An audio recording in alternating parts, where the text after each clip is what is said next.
Bonjour, heureuse de vous retrouver ici aujourd'hui. Mon nom est Chantal Binet et je vous souhaite la bienvenue à mon podcast Revenir à soi. Aujourd'hui, j'ai le goût de partager avec vous plein de beaux mots avec la lettre P. La performance, le plaisir, le perfectionnisme, les problèmes. Donc, je veux approfondir un peu plus ces sujets-là, qui, encore une fois, sont courants dans les sessions de coaching que j'ai avec mes beaux gestionnaires, mes beaux dirigeants. Et pourquoi? Parce que la performance, c'est vraiment un couteau à double tranchant, si je peux dire. Alors, c'est noble, bien sûr, de vouloir performer, d'être à son meilleur, de se dépasser, parce que les êtres humains, on voit à quel point on est sans limite. On peut toujours un peu pousser les limites, aller plus loin, dépasser ce qu'on pensait qui était croyable de faire, possible de faire. En même temps, aujourd'hui, on parle beaucoup aussi d'anxiété de performance, hein. On le voit chez les plus jeunes, mais je le vois aussi chez des adultes. L'anxiété est devenue assez, pas généralisée, mais c'est vraiment un mot qu'on entend vraiment de plus en plus, pas juste chez les enfants, mais chez les adultes aussi, puis ça vient empoisonner la vie.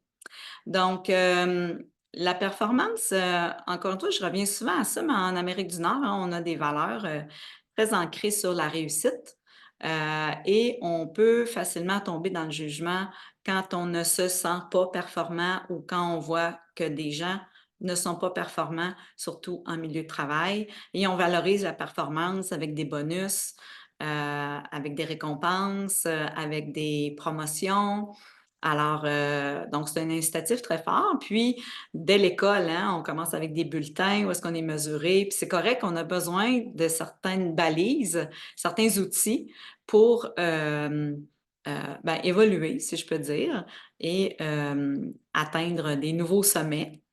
Mais en même temps, quand ça devient la trame narrative constante, qu'il faut absolument être performant, sinon on n'a pas autant de valeur. Je trouve que c'est là-dedans qu'on tombe dans un piège, qui est dangereux parce que ça peut venir affecter beaucoup l'estime de soi, notre valeur, notre sentiment d'être compétent.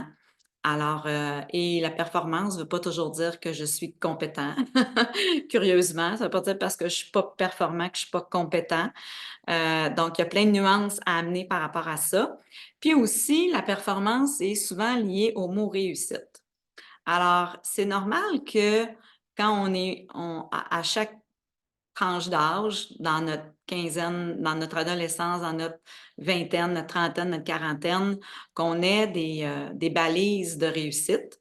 Mais je remarque que souvent, les gens ne revisitent pas leur définition de réussite. Ce qui était comme une réussite dans notre vingtaine ou dans notre trentaine, parfois on n'a pas tendance à revisiter cette notion-là et ça fait en sorte que ça nous amène parfois ou souvent d'avoir des attentes irréalistes par rapport à qu'est-ce qui est la réussite aujourd'hui et surtout peut-être que quand j'étais plus jeune, j'ai basé ma définition de réussite sur l'extérieur, et sur des inspirations du moment et peut-être que plus tard dans ma vie, ce n'est plus autant, ça ma définition et c'est un retour à soi de revenir à: «Mais quelle est ma propre définition de la réussite?» Donc, puis personnellement, moi, j'étais quelqu'un quand même là d'assez, ambitieuse, femme de carrière, j'aimais me dépasser, mais ça m'amenait beaucoup de plaisir d'être dans ça. Donc c'est mon deuxième P, parce que ça veut pas dire parce que c'est de la performance à tout prix que ça ne nous amène pas du plaisir. Donc mais c'est quand ça ne nous amène plus de plaisir que là, la performance devient un peu plus, toxique, si je peux dire. Peut-être un grand mot, mais quand même. Donc parfois, la ligne est mince entre le moment où ce que je suis dans la performance, puis est-ce que j'ai encore du plaisir? Est-ce que ça m'amène encore du plaisir? Et est-ce que ça m'amène un plaisir juste à court terme ou ça m'amène aussi un plaisir à plus long terme? Donc, à partir du moment où, dans mon cas, quand j'ai été arrêtée avec le cancer, j'ai tout remis ça sur la table en me disant: «Ben, maintenant, est-ce que j'ai encore le goût d'être dans me dépasser, me surpasser?» Je vais être plus compétitive avec moi-même, dans le sens que je veux toujours devenir la meilleure version de moi. Peut-être compétitive, c'est pas le bon mot. Je veux toujours être une meilleure version de moi. Mais ça m'amène aussi à être dans la performance, à prendre plein de cours, plein de certifications, de m'engager dans plein de comités, des CA, comme ça a été ça, beaucoup au fil de ma vie. Mais c'est sûr qu'après ma pause, quand je suis revenue, je me suis dit: «Ah, maintenant, c'est le P du plaisir qui prend toute la place». C'est devenu hyper évident pour moi que maintenant, ça ne me parle plus d'être dans la performance. Peut-être aussi parce que j'ai comme j'ai un autre P. J'ai eu plein de preuves dans ma vie que j'étais performante, que c'est venu nourrir mon seau, que c'est venu remplir, probablement la partie de moi qui voulait, s'accomplir dans cette vie-ci, bien sûr. Mais en même temps, c'est comme si si j'avais à revenir dans la performance, clairement que ça m'enlèverait du plaisir parce que ça viendrait solliciter plus ma tête que mon cœur, pour faire suite, au dernier épisode. Donc, et on le voit beaucoup qu'on est dans une société de performance, et on le voit chez les enfants à quel point les nouvelles générations, ce n'est plus ça qui vient les motiver, les mobiliser et que ça devient stressant pour eux quand ils se mettent en mode, plus de performer, et quand on laisse tomber, entre guillemets, la notion de performance, ça veut pas dire que là, on devient paresseux, un autre P, mais que et qu'on laisse tomber. Ça veut plutôt dire que ce n'est plus autant ça qui vient me motiver, me driver, qui vient me nourrir. Alors, et je pense que l'important, c'est de regarder qu'est-ce qui m'amène de la joie, qu'est-ce qui m'amène du plaisir, parce que quand on choisit à partir de ça, automatiquement, entre guillemets, on va être performant. Automatiquement, on va être bon, et le but de s'accomplir, le but d'être bon, le but de performer, j'ose espérer que c'est parce que ça vient remplir notre seau. J'utilise souvent cette expression-là. Remplir son seau veut dire pour moi que mes réserves, de bien-être, mes réserves d'équilibre, de paix, de patience, hem, de plaisir, bien sûr, est assez rempli et ça fait en sorte que mes besoins sont comblés, j'aligne mes choix, mes décisions avec mes valeurs. Donc dans ce temps-là, je me sens à mon meilleur et quand je me sens à mon meilleur, c'est là que j'exprime que le seau est plein. Et il n'y a pas toujours besoin d'être plein à 100, mais majoritairement, quand il est plein au moins autour de 70-80 en moyenne, ça fait en sorte que je suis plus capable de donner de mon temps, de mes ressources, de mon écoute, de ma patience, de mon amour aux autres. Et quand mon seau, se vide, il y a des retraits qui se font, soit parce que je m'entoure de gens avec qui je suis pas super bien, je suis peut-être, dans une relation que je tolère ou dans des relations que je tolère. Peut-être que je suis dans un milieu de travail qui ne me convient moins ou avec des collègues ou avec un supérieur immédiat ou bien je suis dans une profession qui ne me convient plus vraiment, mais parce que les conditions de travail sont bonnes, le salaire est bon, j'ai une hypothèque à payer, j'ai des dettes à payer, que là, je vais tolérer d'être dans des environnements comme ça. C'est sûr que ça va venir vider mon seau avec le temps. Donc, je fais un lien avec ça, puis je prends le temps d'en parler parce que pour moi, il y a un lien direct avec la notion de performance et de plaisir. Je peux être dans la performance, être dans le plaisir, ça va venir remplir mon seau, mais sinon, je peux être dans la performance parce que je suis perfectionniste. C'est mon autre P d'aujourd'hui, le perfectionnisme.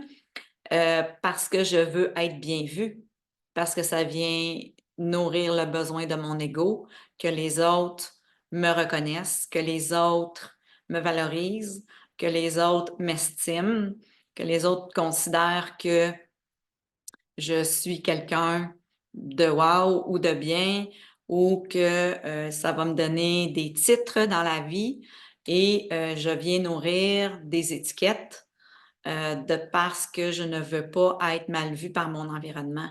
C'est là qu'avec le temps, Sur une courte période, c'est moins dommageable, mais sur du moyen et du long terme, donc sur des mois ou des années, c'est sûr que là, ça va venir davantage vider mon seau parce que ça met énormément de pression pour être toujours dans la perfection et toujours dans la performance. Et ce que ça fait, c'est que ça crée comme une fausse une illusion ou un faux résultat parce que il y a personne qui est né pour être immensément dans la performance, toujours et dans le perfectionnisme tout le temps. Le corps humain a besoin de répit. On est des êtres humains, pas juste des fers humains. Donc, on a besoin de décrocher de cette partie-là de nous qui est compétitive, qui est dans l'ego, parce qu'à un moment donné, ça vient brûler notre système nerveux, ça vient brûler notre système endocrinien. Donc, ça vient créer plein de déséquilibres dans le corps. Et ça fait en sorte que éventuellement, on va être encore moins à notre meilleur. Donc, et c'est à se demander, c'est un peu ça aussi que je vais apporter aujourd'hui pour vous. Qu'est-ce qui vous amène à être peut-être autant dans la performance? Qu'est-ce que ça vient nourrir chez vous? Et est-ce que de 1 à 10, à combien est-ce que c'est encore nécessaire? À ce moment-ci, peut-être de vous donner cette balise-là, ce point de repère-là. Et qu'est-ce que ça voudrait dire pour vous aujourd'hui, être dans la réussite? Qu'est-ce que ça voudrait dire peut-être pour vous, performer? Parce qu'il y a place à interprétation par rapport à ça. Donc, mon propos d'aujourd'hui, c'est de peut-être allumer cette lumière-là, de lever le voile autour de ça, de regarder ça peut-être honnêtement en face, avec objectivité, puis de peut-être le décortiquer un petit peu, puis de regarder quelle place que prend la performance. Peut-être pas juste envers vous, mais peut-être aussi vos attentes de performance envers vos employés, envers vos collègues, envers vos enfants, envers peut-être votre conjoint, votre famille. Puis des fois, c'est quand je dis tantôt c'est pernicieux, c'est sournois, on s'en rend pas compte, mais ça peut être peut faire partie beaucoup de nos jugements de valeur. Alors ça, c'est important. Puis je veux m'attarder un petit peu plus au perfectionnisme parce que je le vois beaucoup, quand je travaille avec des équipes, qu'il y a toujours des profils de personnes qui ont tendance à être plus dans le perfectionnisme. Puis ça c'est très noble, là, de vouloir, être dans la perfection parce que ça peut être un bon motivateur, encore une fois, de bien faire les choses et de devenir plus consciencieux, plus rigoureux, plus minutieux, de mieux gérer le risque, face à l'erreur et d'être davantage peut-être dans le raffinement, dans la qualité des choses. Alors, qui n'aime pas de belles œuvres d'art, un bel esthétisme de design intérieur, architectural, un travail bien remis, des personnes bien habillées. Alors, il y a des personnes pour qui ça fait partie des valeurs. Et, mais en même temps, c'est que là aussi, je vais utiliser une expression que j'aime beaucoup, là, ne pas avoir une plume de croche. Donc, de toujours s'imposer, de ne pas avoir une plume de croche, mais ça met beaucoup de pression, ça crée de l'inquiétude, ça crée de l'anxiété, encore une fois, ça crée des attentes aussi souvent irréalistes parce qu'on ne peut pas être toujours pas une plume de croche et ça fait en sorte que quand on a échappé des balles peut-être dans notre quotidien, on a fait une erreur par rapport à quelque chose, on peut avoir tendance à se taper sur la tête pendant longtemps. On traîne ça, et ça vient vider notre seau. On peut se coucher le soir, et là on ressent ça dans notre esprit, dans notre mental, puis on rejoue la scène. On est parfois masochiste, hein, on va rejouer la scène où est-ce qu'on s'est trompé, où est-ce qu'on a tombé, où est-ce qu'on a échappé quelque chose, qu'on a fait des erreurs et on a peut-être reçu un feedback un peu plus négatif de la part d'un employeur ou d'un collègue ou d'un amoureux, peu importe. Et là, on va se taper sur la tête. Donc, c'est tellement important de faire attention à ces pièges-là parce que ça peut fausser l'interprétation que l'on a de notre valeur. Et Dieu sait que c'est important de nourrir notre valeur, notre estime de soi. Et quand elle est plus ou moins solide, elle est plus ou moins forte, mais ça prend pas grand-chose pour venir euh, enlever une partie de cette valeur-là. Mais vous savez, être humain, le chemin de vie des humains, il est loin d'être parfait. C'est loin d'être une ligne droite, c'est loin d'être une ascension toujours sans faille et sans faute. Alors, il faut redevenir des humains et il faut savoir dédramatiser. J'amène souvent ça aussi quand j'enseigne la gestion, le leadership, le coaching, quand je travaille avec les équipes, d'arrêter de tout de suite être réactif, puis de pointer du doigt, puis de juger, de penser que les gens sont incompétents. C'est humain de faire des erreurs. Donc, si on n'est pas capable d'avoir cette douceur-là, cette bienveillance-là envers nous-mêmes, d'être capable de dédramatiser avec nous-mêmes, d'être bienveillant, à reconnaître que ça fait partie de la courbe d'apprentissage. Puis des fois, par inattention, on peut être fatigué. Si on n'est pas capable de faire ça avec nous, ça va être très difficile de l'offrir aux autres.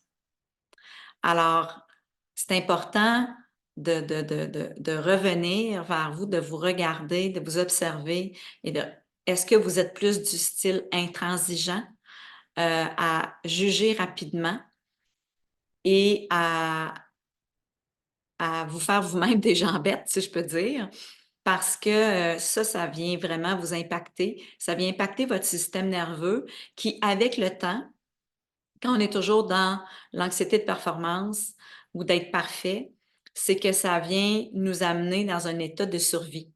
La tête, le cerveau ne fait pas la différence entre ce qui est une vraie situation et quand c'est imaginé. Donc, si à répétition, j'interprète que mes, mes, mes failles, entre guillemets, mes apprentissages que je vais considérer comme des erreurs, je dis en guillemets parce que pour moi, d'être un humain, c'est on est en perpétuel apprentissage.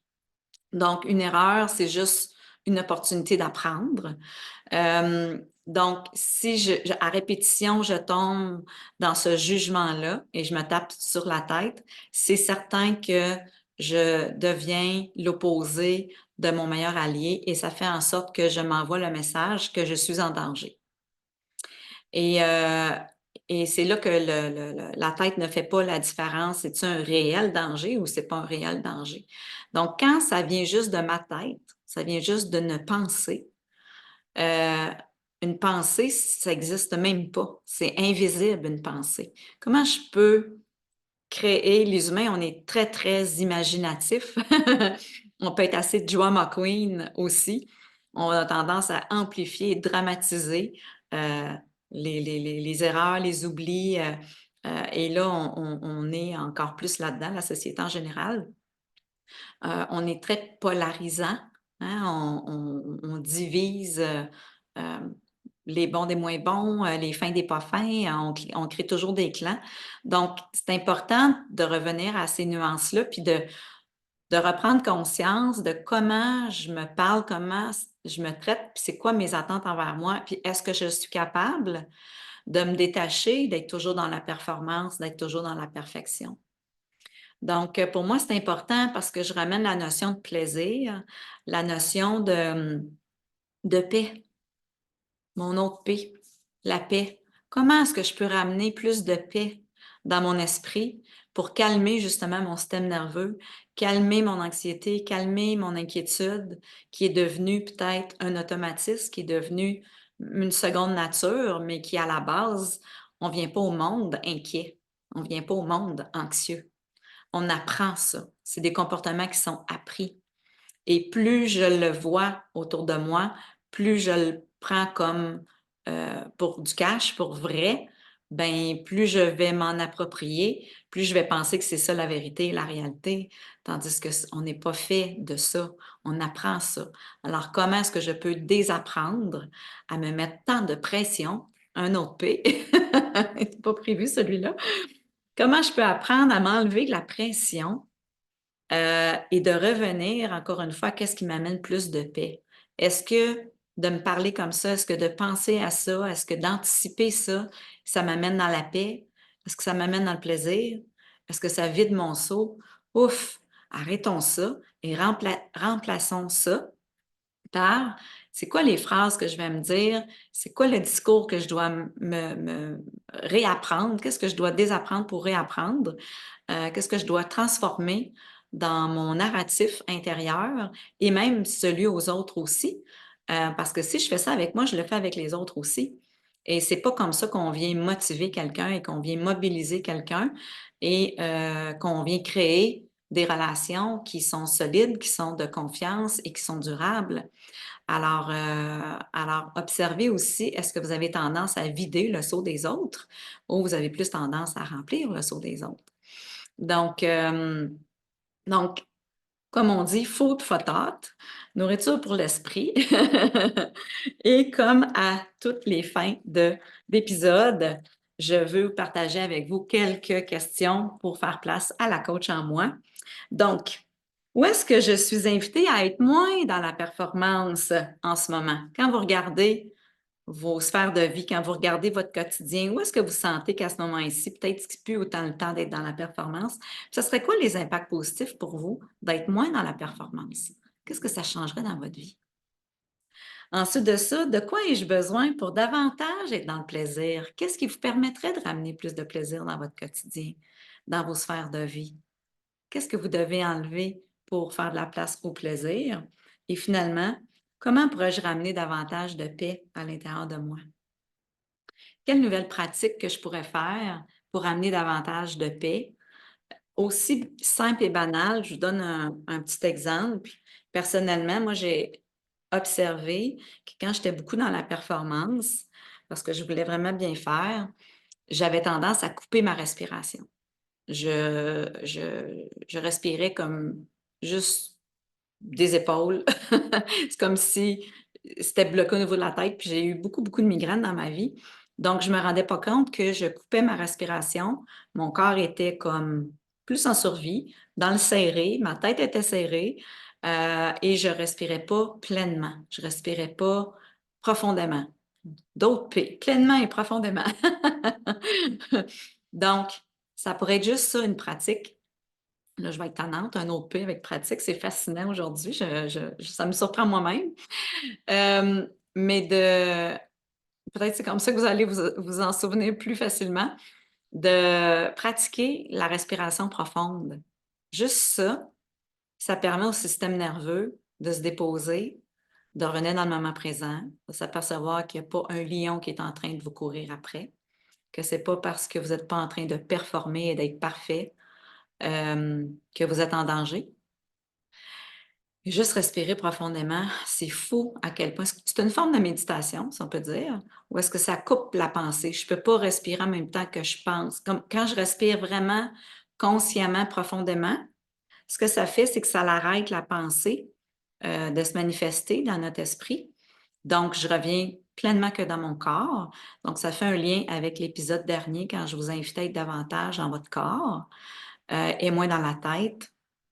Donc, de pratiquer ça, ça peut être une pratique très simple qui vous ramène dans la paix, dans le plaisir, dans le moment présent et de vous repositionner par rapport à qu'est-ce qui est vraiment maintenant signe de réussite pour moi? Qu'est-ce qui est vraiment signe de performance pour moi? Qu'est-ce qui me permet de remplir mon seau pleinement? Donc, c'est là-dessus que je vous laisse et que je vous invite à mettre ça en pratique dans les prochaines semaines. Donc, soyez patient avec vous, soyez bienveillant avec vous et retombez en amour avec vous. Au plaisir d'une prochaine fois.